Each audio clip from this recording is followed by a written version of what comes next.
शिवधाम गोडगाव मठ शेळगी येथे श्रीरुद्ध अध्ययन बालसंस्कार शिबिराचं आयोजन करण्यात आलं आहे। शिबिराचं यंदा दुसरं वर्ष आहे। या शिबिरामध्ये जंगम समाजातील बटूंना शाळेच्या सुट्टीत धर्माचे आचरण, विचार, मंत्र उच्चारण व लिंगपूजा हे महत्त्व या बालविद्यार्थ्यांना शिकवण्यात येत आहे। हे शिबिर 1 महिन्याच्या कालावधीत असून अनेक सोलापूर शहरातील व जिल्ह्यातील 80 जंगम बटू याचा लाभ घेत आहेत। या बटूंची राहण्याची व जेवणाची व्यवस्था करण्यात आली आहे। या शिबिराचे मार्गदर्शन करणारे माजी खासदार डॉक्टर जय सिद्धेश्वर शिवाचार्य महास्वामी यांच्या मठातच हा शिबिर आयोजित करण्यात आला आहे। शिबिराचा शुभारंभ करण्यात आला। यावेळी माजी खासदार डॉक्टर जय सिद्धेश्वर शिवाचार्य महास्वामी, वेदमूर्ती शिवयोगी शास्त्री होळीमठ, श्रीशैल स्वामी आहिरवाडी, श्रीशैल गुड्डापूर पदयात्रा, पंडित निलकंठ परदेशी मठ, पंचप्पा मेनसे सर, राजशेखर हत्ती, उमेश उळागडे, महेश स्वामी तसंच या शिबिराचे वैदिक पौरोहित्य शिक्षक वेदमूर्ती विशाल स्वामी, पंचाक्षरी स्वामी, सुमित स्वामी, विजयकुमार स्वामी हे करत असून या शिबिरात मोठ्या संख्येने विद्यार्थ्यांनी सहभाग नोंदवला आहे। सद्गुरूंच्या दिव्य चरणी विनम्र भावे नमस्कार करतोय। सिद्धरामेश्वरच्या आणि वीरभद्र स्वामींना सुद्धा वंदन करतोय। श्री शिवयोगधाम शेळगी गौडगाव संस्थान हिरेमठ या संस्थांचा एक शाखा मठ असून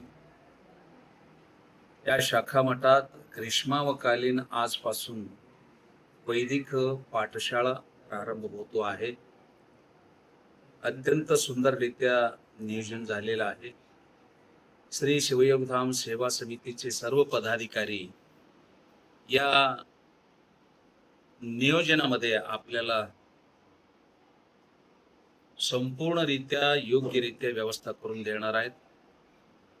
याच्या व्यतिरिक्त आयोजक श्री विशाल स्वामी, विजयकुमार शास्त्री, महेश शास्त्री योग्यरित्या आयोजन करीत पंचाक्षर शास्त्री आणि सुमित हे दोघेही या विद्यार्जन करणाऱ्या सर्व बटूंना विद्यार्जन देणार आहेत।